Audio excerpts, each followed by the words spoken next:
When people talk about the greatest football player of all time, one name is always part of the conversation: Pelé. His real name was Edson Arantes do Nascimento, but the world knew him simply as a Pelé. He was more than a football player. He became a symbol of hope, talent, and hard work. His amazing skills, humble personality, and love for the game inspired millions of people around the world. Pelé's life was not always easy. He was born into a poor family and had very little as a child. Yet through determination and patience, he became one of the most famous athletes in history. His journey proves that dreams can come true, no matter where you start. Pelé was born on October 23 in 1940 in the small town of Três Corações in the state of Minas Gerais in Brazil. His father, João Ramos do Nascimento, was known as a Dondinho. He had become a football player but never became wealthy because injuries stopped his career. Pelé's mother, Celeste Arantes, worked hard to care for the family. The family struggled with money. They often had very little to eat, and life was simple. When Pelé was still young, the family moved to the city of Boro, where he spent most of his childhood. As a boy, Pelé loved football more than anything else. Since his family could not afford a real football, he often kicked around a ball made from rolled up socks, newspapers, or even a grapefruit. These homemade balls helped him improve his control and creativity. Pelé also worked at a young age. He shined shoes on the street and earned money to help his family. Even while working, he never stopped dreaming about becoming a professional football player. Pelé's father became his first football teacher. Dondinho showed him how to kick, pass, and control the ball. More importantly, he taught his son to play with respect and honesty. One event deeply affected young Pelé. In the 1950, Brazil lost the FIFA World Cup final to Uruguay in front of nearly 200,000 fans at Maracanã Stadium. The defeat made the entire country cry. Pelé saw his father cry after the match. He hugged him and said, "Don't worry, one day I will win the World Cup for Brazil." At the time, he was only 9 years old. Years later, he would keep the promise. Pelé's incredible talent quickly attracted attention. He played for local youth team and amazed everyone with his speed, balance, and scoring ability.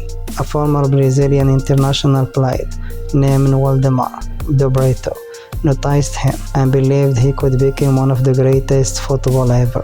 He took the young boy to the famous Brazilian club Santos FC.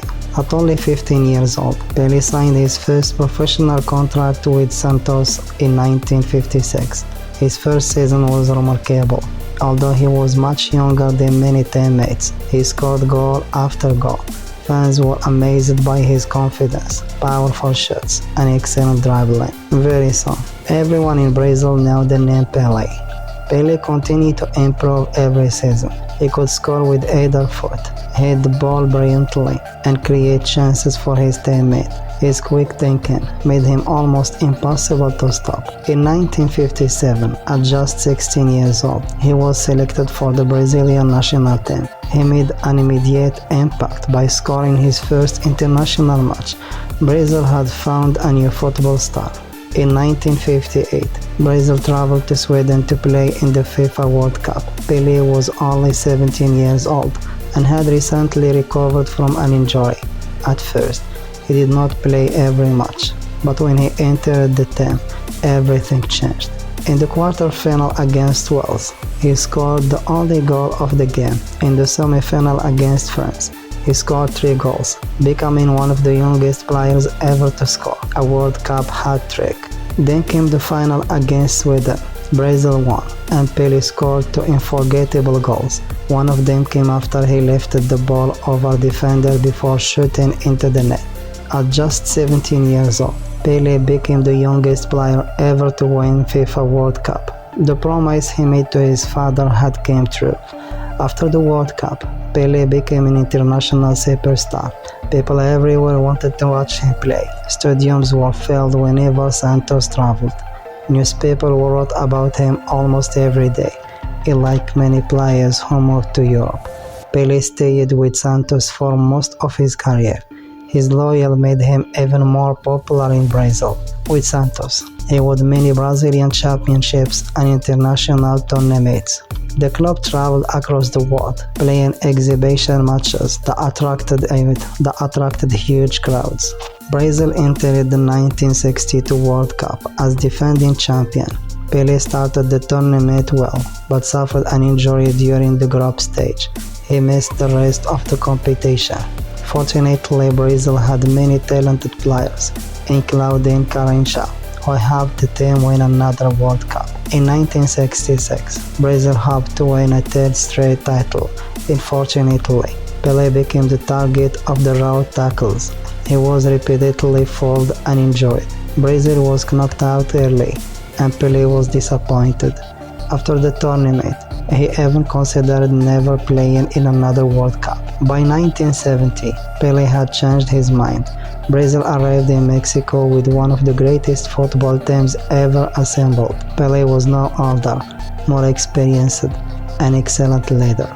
Throughout the tournament, Brazil played beautiful attacking football. Pelé scored important goals and created many chances for teammates like Girinzo, Tastel, Rivellino, and Carlos Alberto. In the final against Italy, Pelé scored the opening goal with a powerful header.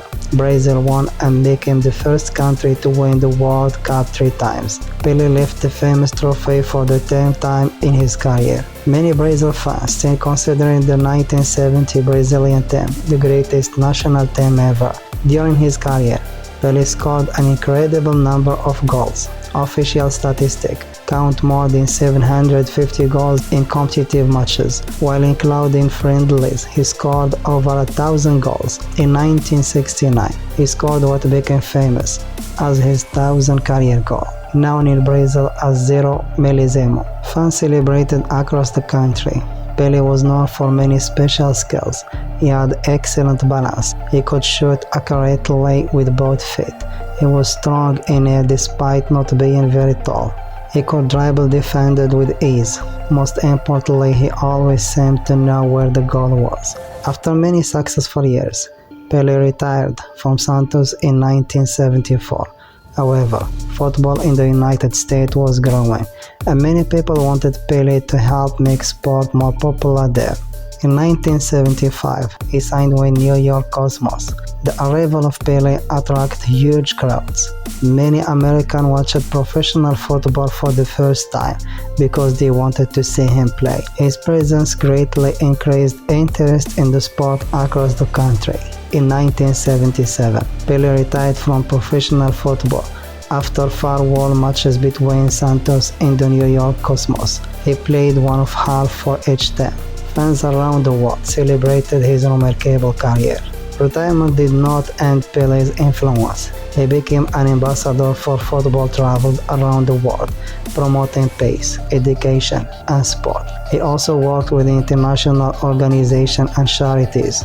For several years, he served as Brazilian Minister for Sport. Pelé encouraged young people to stay in school, respect others, and worked hard to achieve their dreams. He appeared in documentaries, interviews, and television programs, always sharing his love for football. Pelé married several times, had children who became an important part of his life. Although fame through many opportunities, it also brought challenges. Like many football people, he experienced both happy moments and difficult times. Despite personal struggles, he remained respected around the world for his achievement in the football field.